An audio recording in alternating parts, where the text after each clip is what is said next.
Good morning everyone, and guess what? It's Friday again. I just don't know where this past week has gone. Each week seems to fly past quicker and quicker. I don't know about you, but it certainly feels like that to me. And looking out the window at the moment, it's absolutely pouring down with rain. And I find sometimes the combination of being locked down and being stuck in terrible weather all the time is all a bit depressing. But there has been quite a lot of good news this week, hasn't there, with the rollout of the vaccines. 10 million people now being vaccinated, and moving on from that. I know a number of you now have all been vaccinated, so you must feel a little bit more relieved about things. And there are signs of the spring coming. We've got some lovely snowdrops in our garden too.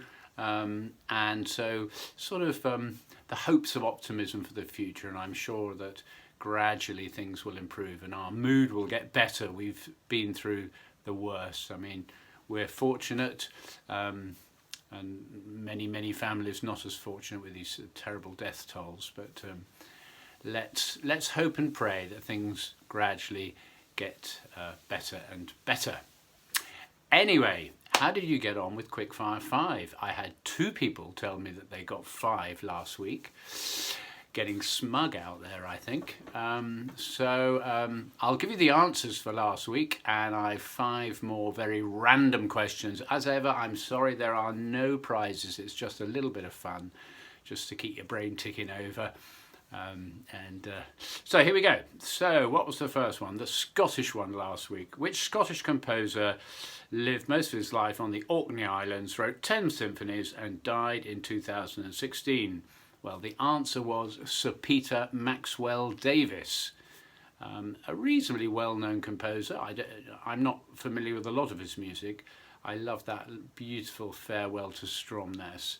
But he wrote some wonderful stuff. And just the thought of living on the Orkneys all your life, very exciting. Question number 2, who celebrated their 265th birthday last week? Well, the astute of you will know that the answer was Mozart. 256, looking good. Oh, sorry, 265, still looking good on it. Question number 3, who wrote the novel in which the Dean sacked his cathedral choir? Well, of course, the answer to that is Joanna Trollope, and their novel in question was The Choir. And BBC Two did a great adaptation of that back, must be 20, 30 years ago, filmed in Gloucester Cathedral. I've still got the videos of that. Great fun. Sadly, that's almost been reflected in real life, hasn't it? Up in Sheffield. Oh dear. Question number 4. Which is the biggest cathedral in the UK? Did you go for York? Did you go for St Paul's?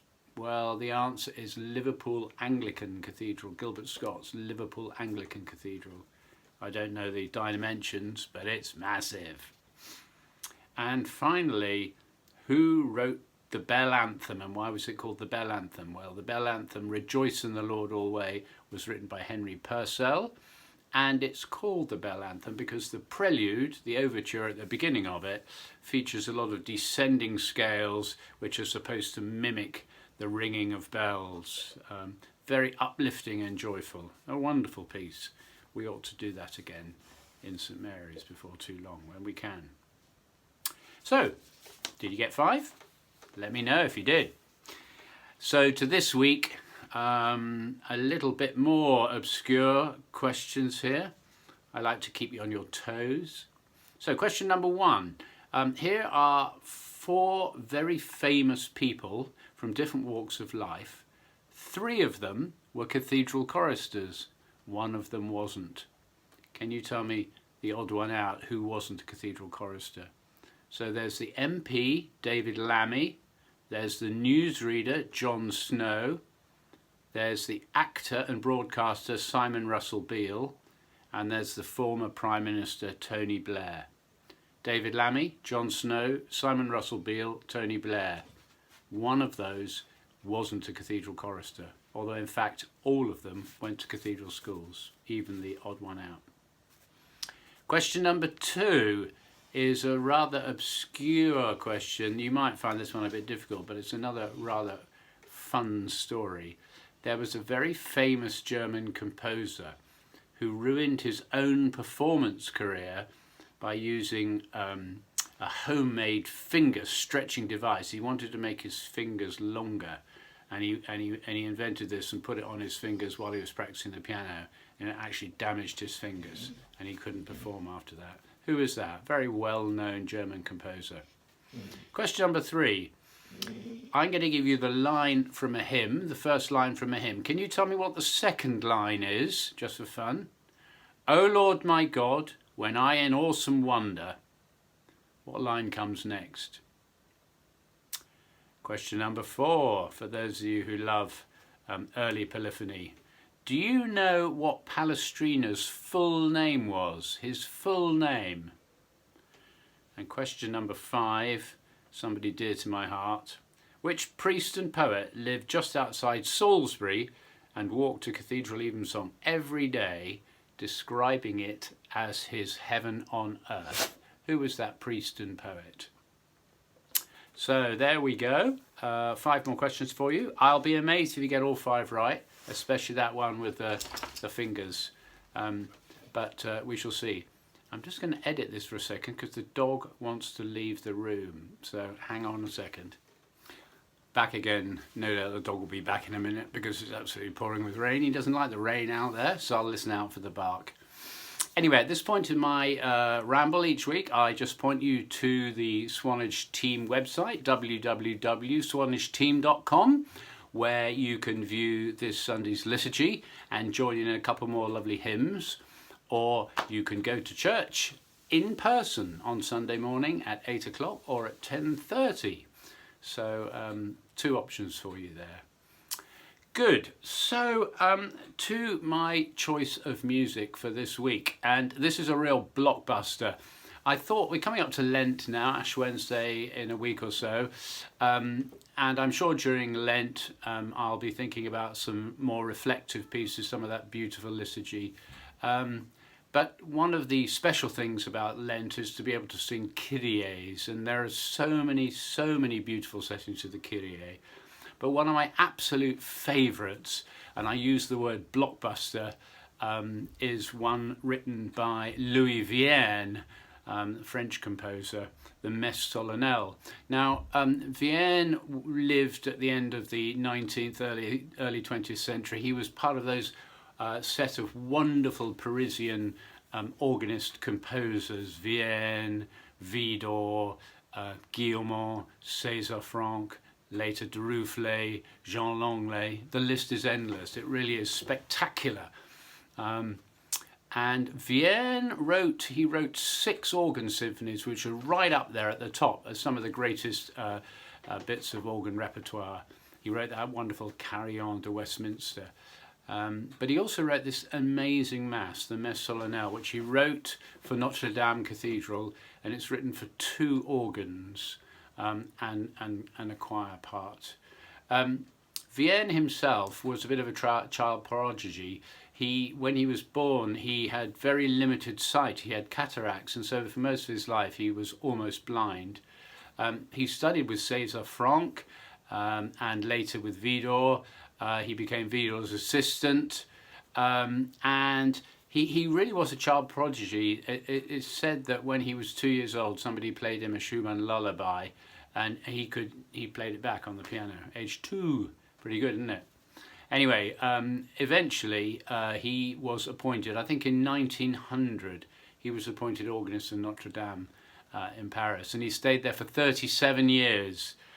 During a lot of his tenure there, the organ wasn't in very good state of repair, and he tried to raise money. He did quite a lot of tours, amazing for a blind man. He did quite a lot of tours in America raising money, and it is well documented that he gave thousands of recitals at Notre Dame. Well, in fact, his last recital was his 1,750th recital, and he did this, and Maurice Duruflé was in the organ loft with him, and he improvised on a couple of themes, and suddenly he fell forward, and he had a massive heart attack, and he died, and he fulfilled his ambition. I shouldn't laugh, I'm not laughing really, but he fulfilled his ambition to die at the console of Notre Dame Cathedral. Great way to die if you are, and he didn't know much about it, if you are the organist titulaire there.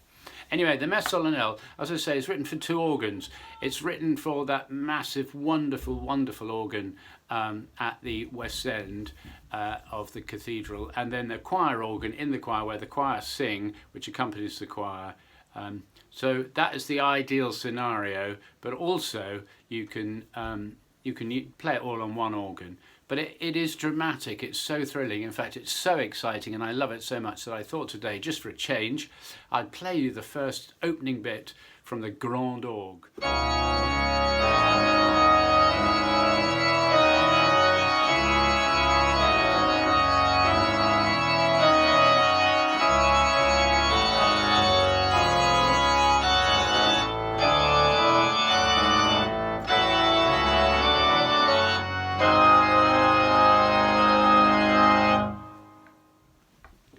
See what I mean? It's really thrilling. So I'm going to point you to 2 recordings of this. First of all, a recording made at Gloucester Cathedral with David Briggs, who loves the organ at Notre Dame. And you just sort of hear the clarity of the piece, and the organ suits it very well. But then also I'm going to point you to a video which I encourage you to watch from Notre Dame, from a Mass, a live thing with the Mass. And I mean, the Notre Dame organ, if you've not heard it, is just mind-blowing. It is the most exciting organ in the world. And so if you watch that video and you'll see it liturgically performed, and it really is. You get the idea of the huge, massive sound of the Grand Orgue, and then the choir organ as well.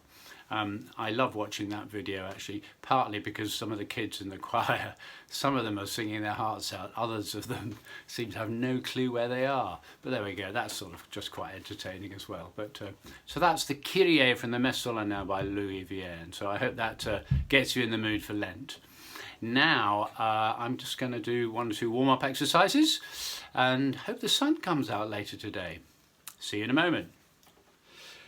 So here we are by the trusty piano, the trusty out-of-tune piano. I really must get this piano tuned. So let's start off by thinking about our posture. I'm sitting down on the piano stool, but you may well be standing. As I say, make sure your knees aren't locked. Wobble your knees a bit so that they're not locked, because if you lock your knees and you get tension right through your body. Nice and straight. Almost think of a thread coming out of the top of your head, so your head is nicely balanced.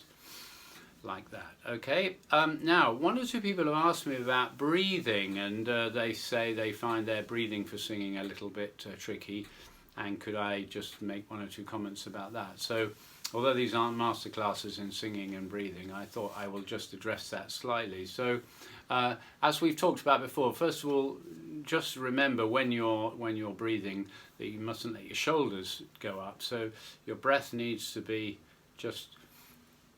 you need to be nice and relaxed. Okay, so just take a couple of deep breaths. Just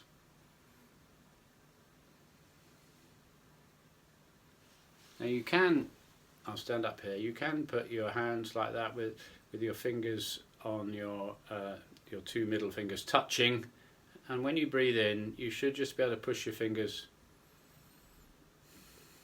apart.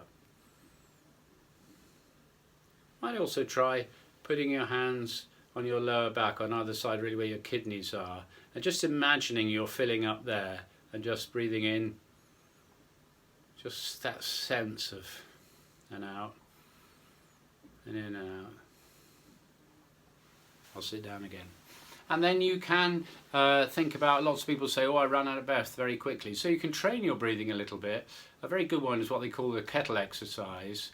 You can do all sorts of ways of doing this. You can imagine there's a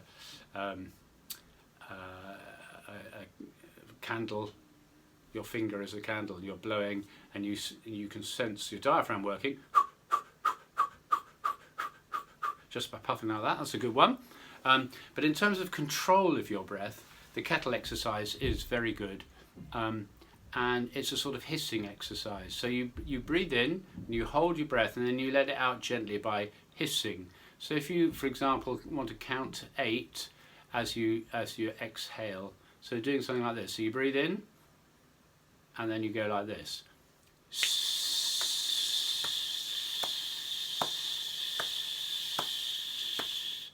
And you try and keep the breath consistent like that. And if you do that, if you start with 4, start with 6, start with 8, and gradually increase it, and you'll find very quickly that you should be able to get up to 12, 16, 20, 24. And so when you're singing, you can just control your breath a little bit more and not let it all out straight away and then find after 4 notes that you've run out of breath. So have a practice of that. It's quite fun. All right? So just a couple of warm-ups then. I mustn't make my video too long.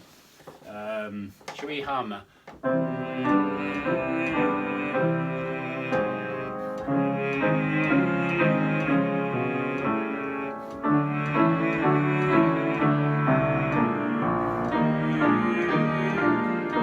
Now just open your lips and put your tongue behind your top teeth, and we're going to sing to the sense of buzzing around your nose.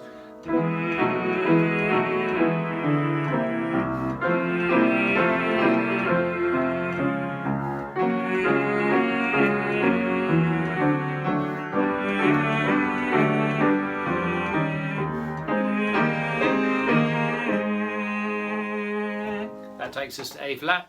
Now let's start in B flat. And start with that and then we're going to drop our jaw to an R. Relax again, ah. So we're going to alternate like this. Na, na, na, na, na, na, na. And feel the openness on the R. Jaw dropped, soft palate raised. Here we go. Na, na, na, na, na, na, na.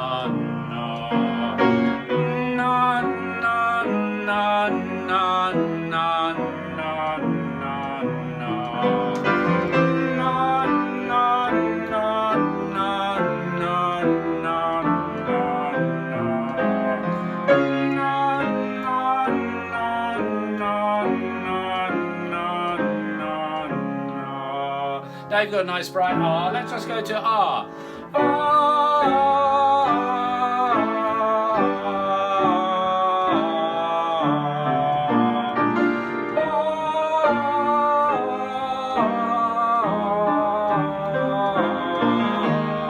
Keep that soft palate nice and bright, open.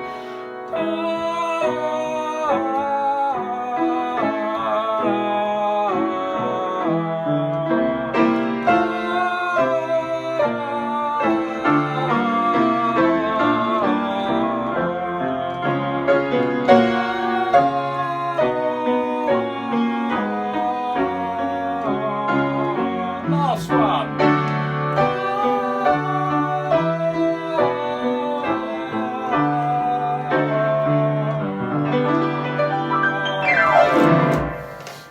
Just a little flourish for a Friday morning. Oh, it's got into me. Good. Well, I hope that was of use to you and a bit of fun. Go away and look at that Vienne Kyrie. It is just amazing. Absolutely amazing. Have a good week. Stay safe and hopefully see you all soon.